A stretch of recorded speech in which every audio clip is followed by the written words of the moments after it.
জয় শ্রীরাম, জয় হনুমান, জয় শ্রী বালাজি মহারাজ। প্রিয় ভক্তগণ, আমি পূরবী আবারও চলে এসেছি একটি নতুন ভিডিও নিয়ে। আশা করি সকলে ভালো আছেন এবং সুস্থ আছেন। কলিযুগের সবচেয়ে জাগ্রত দেবতা পবনপুত্র হনুমানজি মহারাজ যে কোনো সংকট, ভয় বা নেতিবাচক শক্তি দূর করতে হলে হনুমানজির স্মরণ অবশ্যই করতে হবে। আজ আমরা জানব প্রতিদিন কেন আমাদের হনুমান চালিসা পাঠ করা উচিত এবং এটি কিভাবে আমাদের জীবনকে বদলে দিতে পারে। মহাকবি তুলসীদাসজি রচিত 40 পংক্তির এই শক্তিশালী হনুমান চালিসার গুণগান করে। জয় হনুমান জ্ঞান গুণে সাগর, জয় কপীশ তিহু লোক উজাগর। মন্ত্রের মাধ্যমে আমরা তার শরণাপন্ন হই। বিশ্বাস করা হয় নিয়মিত হনুমান চালিসা পাঠ করলে হনুমানজি ভক্তের সকল সংকট দূর করেন, যা সংকট মোচন নামে পরিচিত। প্রতিদিন হনুমান চালিসা পাঠে ভয়, দুশ্চিন্তা দূর হয়ে যায়, শত্রুনাশ, মানসিক প্রশান্তি এবং শারীরিক রোগ ব্যাধি দূর করা যায়। তাই প্রিয় ভক্তগণ, প্রতিদিন অন্তত 10 মিনিট সময় ধরে হনুমান চালিসা শ্রবণ বা পাঠ করুন। নিজের মনস্কামনা পূরণ করতে এবং জীবনে সফলতা পেতে ভক্তি ভরে একবার বলুন জয় বজরংবলী। তাহলে আসুন মন্ত্র জপ শুরু করি। अतुलित बलधामं हेमशैलदेहं दनुजबन कृशानो गणिनां ग्रगण्यं सकलगुणनिधानं वनरामधीशं रघुपतिप्रियभक्तं बतजातं नमामि। रघुपतिप्रियभक्तं बतजातं नमामि। अतुलित बलधामं हेमशैलदेहं दनुजबन कृशानो गणिनां ग्रगण्यं सकलगुणनिधानं वनरामधीशं रघुपतिप्रियभक्तं बतजातं नमामि। रघुपतिप्रियभक्तं बतजातं नमामि। अतुलित बलधामं हेमशैलदेहं दनुजबन कृशानो गणिनां ग्रगण्यं सकलगुणनिधानं वनरामधीशं रघुपतिप्रियभक्तं बतजातं नमामि। रघुपतिप्रियभक्तं बतजातं नमामि। अतुलित बलधामं हेमशैलदेहं दनुजबन कृशानो गणिनां ग्रगण्यं सकलगुणनिधानं वनरामधीशं रघुपतिप्रियभक्तं बतजातं नमामि। रघुपतिप्रियभक्तं बतजातं नमामि। अतुलित बलधामं हेमशैलदेहं दनुजबन कृशानो गणिनां ग्रगण्यं सकलगुणनिधानं वनरामधीशं रघुपतिप्रियभक्तं बतजातं नमामि। रघुपतिप्रियभक्तं बतजातं नमामि। अतुलित बलधामं हेमशैलदेहं दनुजबन कृशानो गणिनां ग्रगण्यं सकलगुणनिधानं वनरामधीशं रघुपतिप्रियभक्तं बतजातं नमामि। रघुपतिप्रियभक्तं बतजातं नमामि। अतुलित बलधामं हेमशैलदेहं धनुजबन् कृशानं गणिनां ग्रगण्यं सकलगुणनिधानं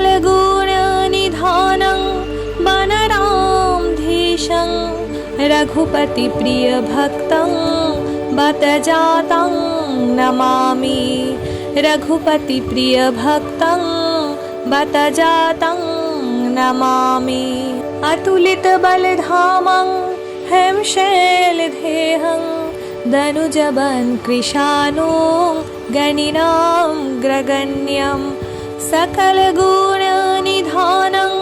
वनरां धीशं रघुपतिप्रियभक्तं बत जातं नमामि रघुपतिप्रियभक्तं बत जातं नमामि अतुलितबलधामं हेमशैलदेहं धनुजबन् कृशानं गणिनां ग्रगण्यं सकलगुणनिधानं वनरां धीशं रघुपतिप्रियभक्तं बत जातं नमामि रघुपतिप्रियभक्तं बत जातं नमामि अतुलितबलधामं हेमशैलदेहं धनुजबन् कृशानं गणिनां ग्रगण्यं सकलगुणनिधानं वनरां धीशं रघुपतिप्रियभक्तं बत जातं नमामि रघुपतिप्रियभक्तं बत जातं नमामि अतुलितबलधामं हेमशैलदेहं धनुजबन् कृशानं गणिनां ग्रगण्यं सकलगुणनिधानं वनरां धीशं रघुपतिप्रियभक्तं बत जातं नमामि रघुपतिप्रियभक्तं बत जातं नमामि अतुलितबलधामं हेमशैलदेहं धनुजबन् कृशानं गणिनां ग्रगण्यं सकलगुणनिधानं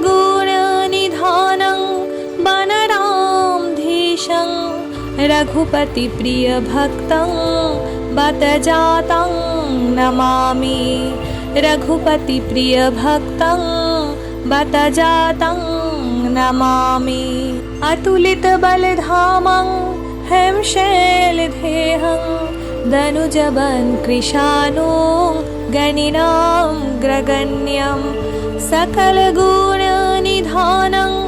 वनरां धीशं रघुपतिप्रियभक्तं बत जातं नमामि रघुपतिप्रियभक्तं बत जातं नमामि अतुलितबलधामं हेमशैलदेहं धनुजबन् कृशानं गणिनां ग्रगण्यं सकलगुणनिधानं वनरां धीशं रघुपतिप्रियभक्तं बत जातं नमामि रघुपतिप्रियभक्तं बत जातं नमामि अतुलितबलधामं हेमशैलदेहं धनुजबन् कृशानं गणिनां ग्रगण्यं सकलगुणनिधानं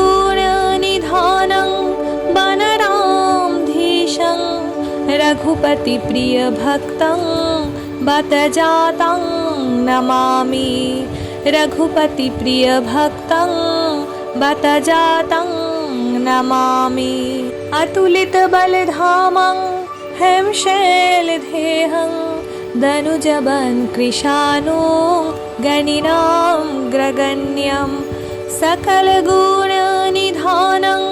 वनरां धीशं रघुपतिप्रियभक्तं बत जातं नमामि रघुपतिप्रियभक्तं बत जातं नमामि अतुलितबलधामं हेमशैलदेहं धनुजबन् कृशानं गणिनां ग्रगण्यं सकलगुणनिधानं वनरामधीशं रघुपतिप्रियभक्तं बत जातं नमामि रघुपतिप्रियभक्तं बत जातं नमामि अतुलितबलधामं हेमशैलदेहं दनुजवन् कृशानुं गणिनां ग्रगण्यं सकलगुणनिधानं वनरामधीशं रघुपतिप्रियभक्तं बत जातं नमामि रघुपतिप्रियभक्तं बत जातं नमामि अतुलितबलधामं हेमशैलदेहं दनुजवन् कृशानुं गणिनां ग्रगण्यं सकलगुणनिधानं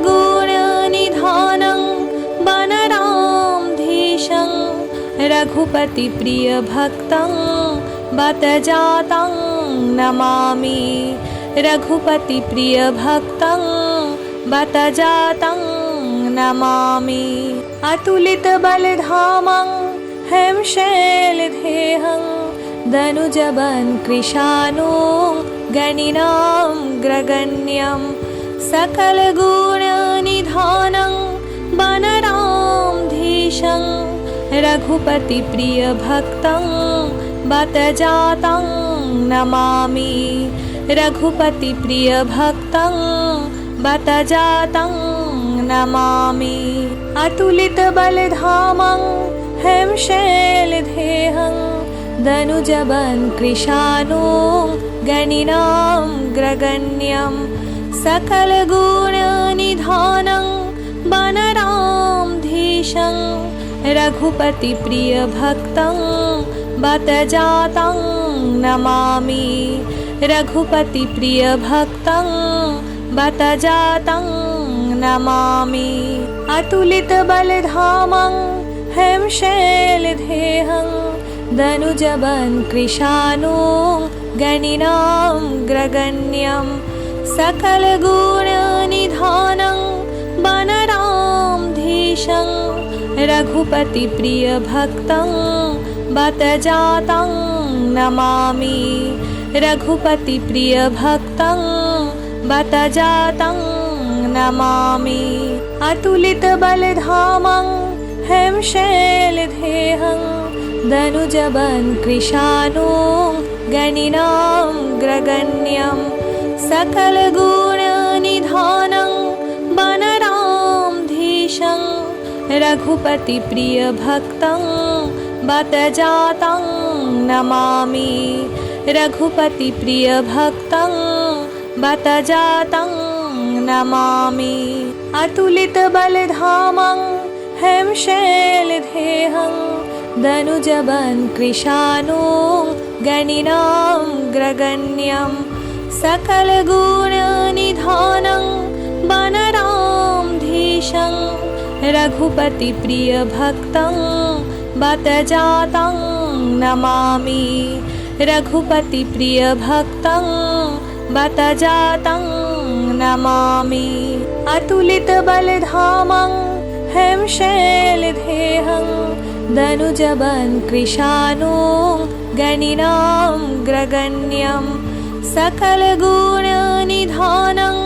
वनरामधीशं रघुपतिप्रियभक्तं बत जातं नमामि रघुपतिप्रियभक्तं बत जातं नमामि अतुलितबलधामं हेमशैलदेहं दनुजवन् कृशानुं गणिनां ग्रगण्यं सकलगुणनिधानं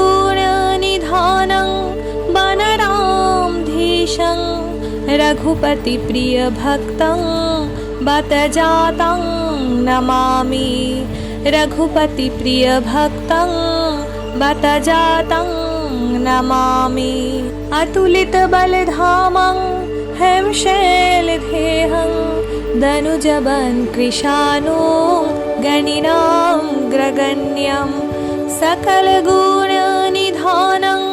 वनरामधीशं रघुपतिप्रियभक्तं बत जातं नमामि रघुपतिप्रियभक्तं बत जातं नमामि।